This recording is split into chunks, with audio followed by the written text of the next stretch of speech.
When you're teaching someone to swim, there are kind of two options. You can get in the pool with them and support them and teach them and wait until they've understood. Or you can kick them into the deep end and see if they drown or swim. Which one do you think Steven Erikson likes?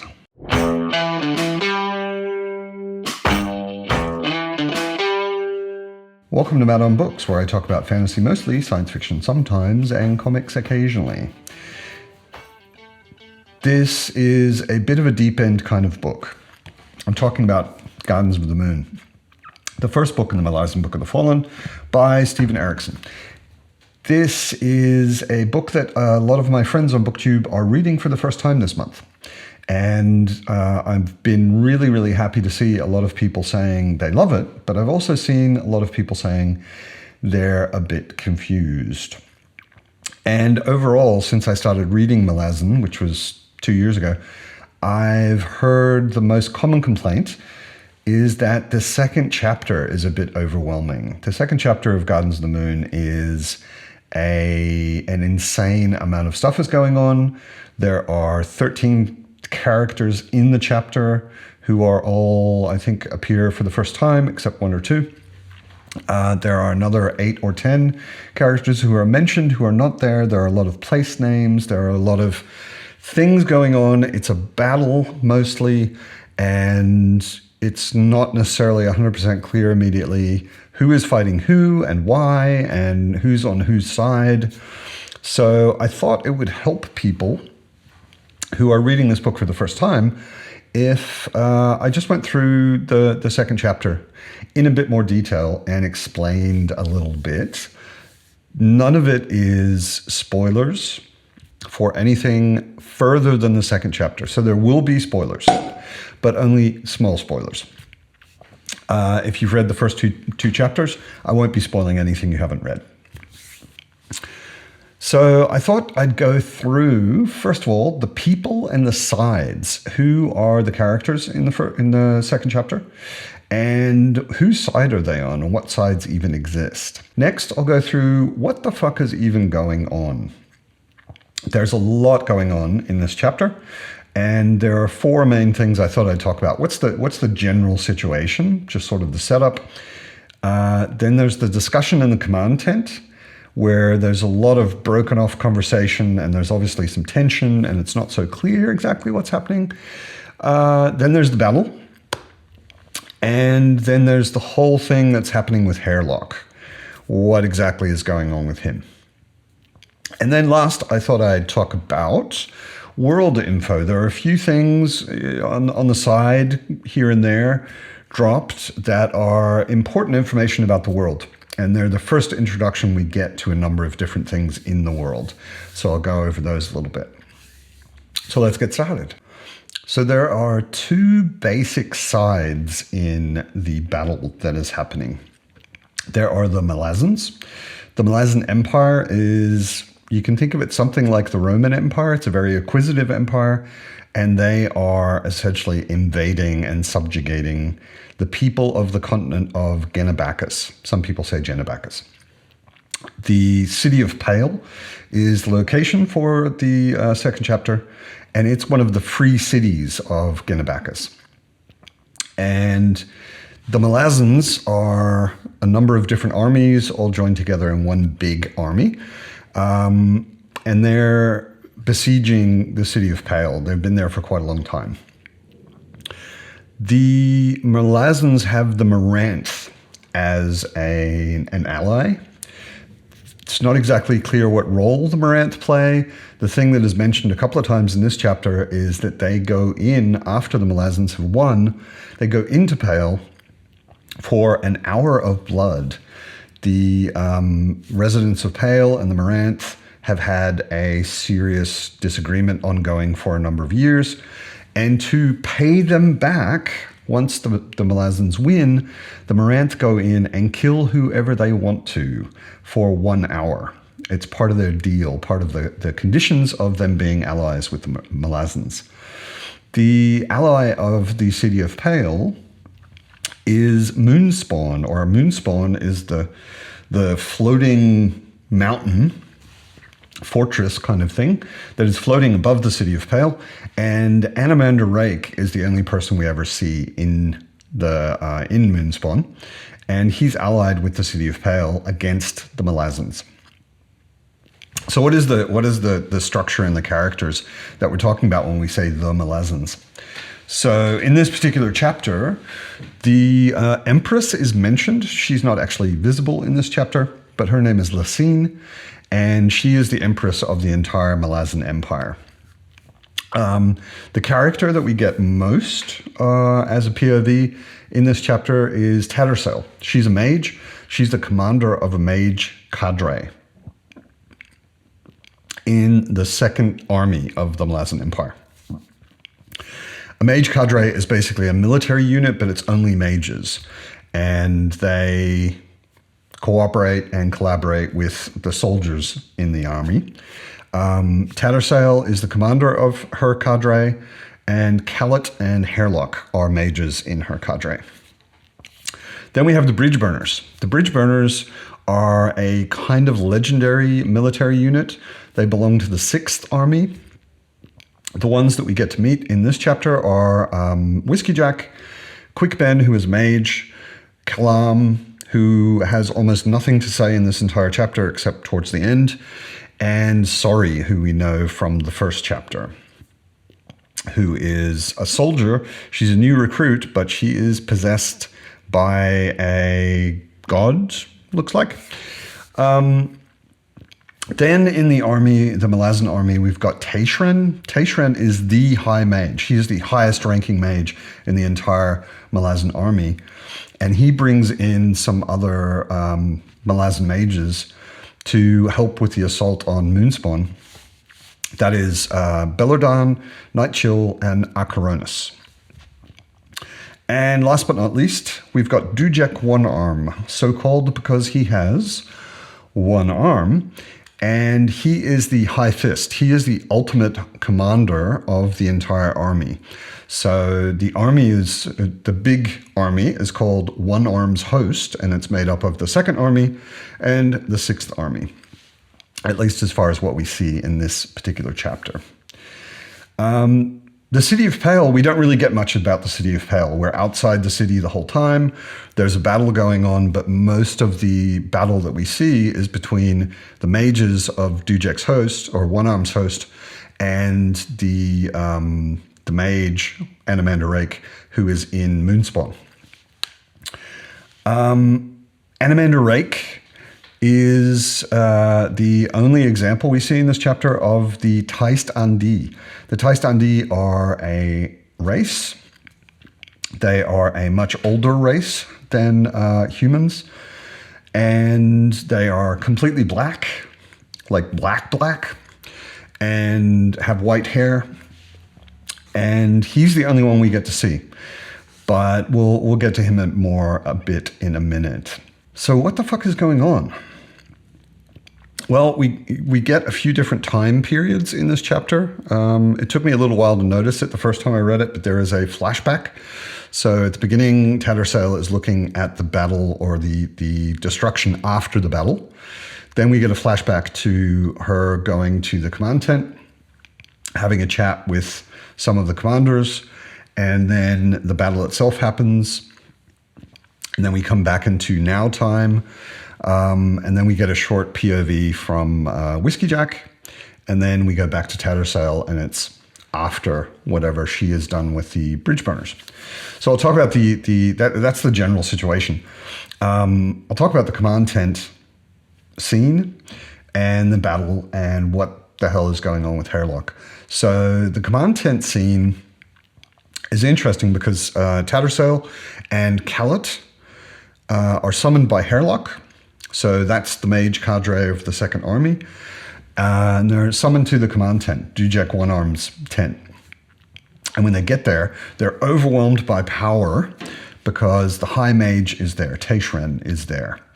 So it's a conversation between Dujek One Arm, the mage cadre, the 3 of them, and Taishren.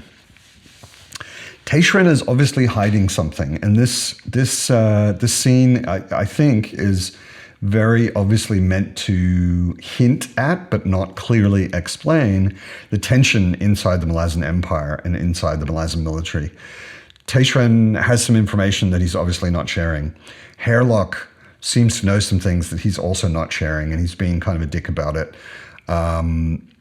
Tattersail, who is our POV character, and her lover, Khaled, are mostly a little bit lost. And this is one of the things I love about Erikson's writing, is when a character that you are seeing things through is confused, then you are probably going to be confused as well. We don't get any lay it all out on the table kind of stuff. You have to piece things together as you go along. So Taishran, once they figure out, because there's a bit of discussion back and forth, who exactly is in Moonspawn, and up to this point, no one really seems to know. But in this meeting, they put it together that it's Andamanda Rake. And all of them seem kind of terrified by that and seem like they don't think they can win, except Taishran, who somehow seems like he's kind of excited about the prospect of battling this Andamanda Rake.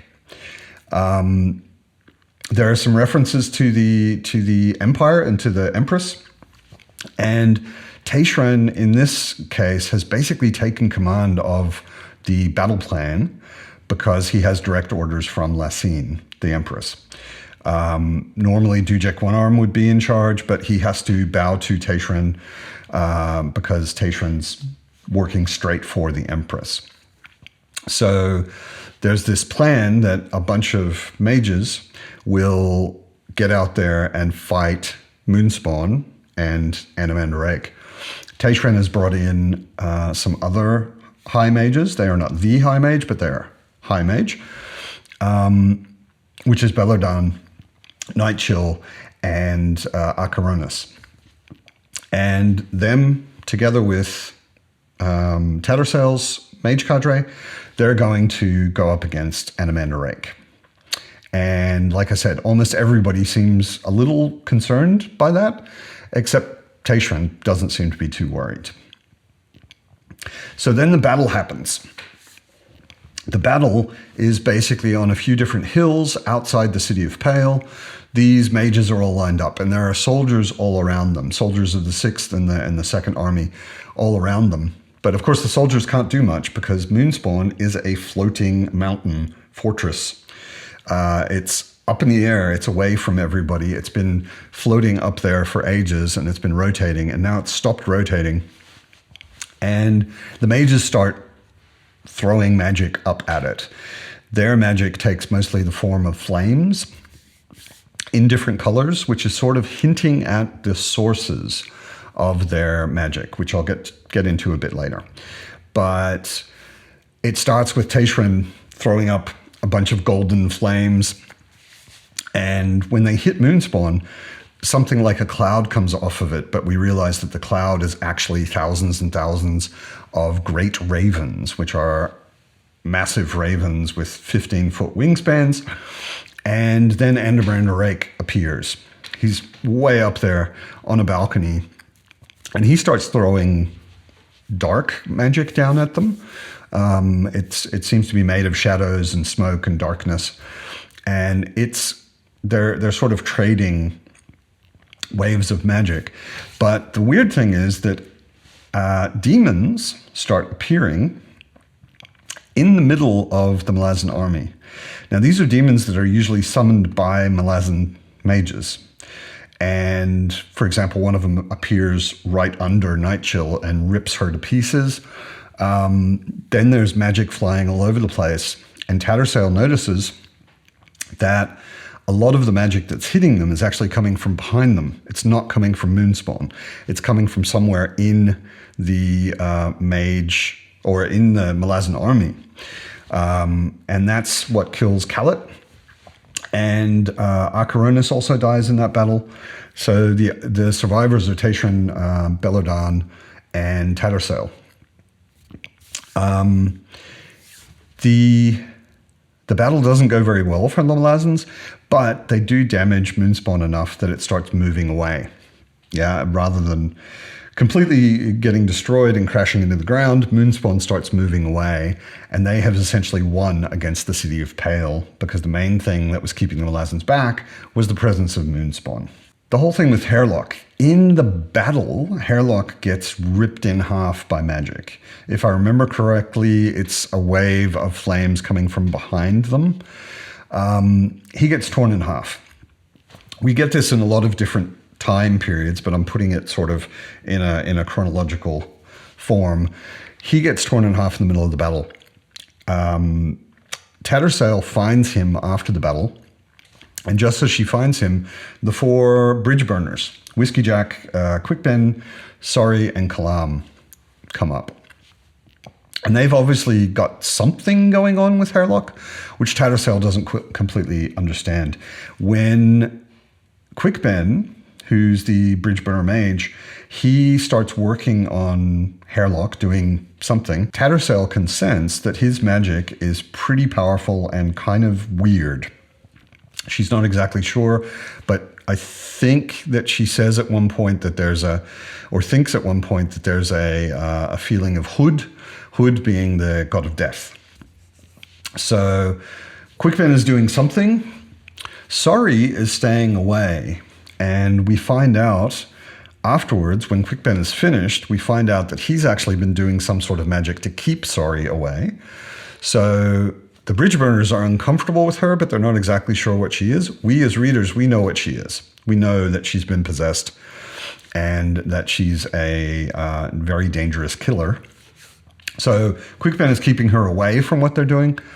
And then at the end of it, Kalam gives Tattersail a package wrapped up in leather, hide, which she later opens up and realizes is a marionette, which is animated. It's living, essentially. So what Quickben had done is transfer Hairlock's consciousness from his dying body, which then dies, into this marionette, which is pretty weird. So as far as the world info that we get in this, other than all of the stuff I already talked about the Malazans and the Moranth and so on, we get a little bit more information about Warrens. So one of the most clear examples of explanation of magic that we get really in the entire series, because it's not explained very much, is when Tattersail's thinking to herself. She's thinking, the Warrens of magic dwelt in the beyond. Find the gate and nudge it open a crack. What leaks out is yours to shape. And this is her thinking of how she started learning magic. Open yourself to the Warren that comes to you, that finds you. Draw forth its power, as much as your body and soul are capable of containing. But remember, when the body fails, the gate closes. So that explains a little bit of an idea of what Warrens are. We know from chapter 1 that a Warren is also something that you can enter, and it's something like another dimension. There is Ganos Paran, I believe, and Topper in the first chapter. They travel through a Warren, and you can open a gate, enter the Warren, travel through the Warren, and open a gate back into the world, and exit the Warren, and you will be often somewhere completely different, maybe much further away than you would be if you had walked that far in the normal world. It's also a thing where they can open up a little bit of the Warren and take power out of it and then focus that power, which is what's happening in the battle. They're throwing flames and all of these sorts of things. And that's all coming from Warrens. And each mage has access to a different Warren. There are a limited number of Warrens, but most of the mages that we see in chapter 2, they have access to one or all different Warrens. We hear about Fear, which is a Warren of flame.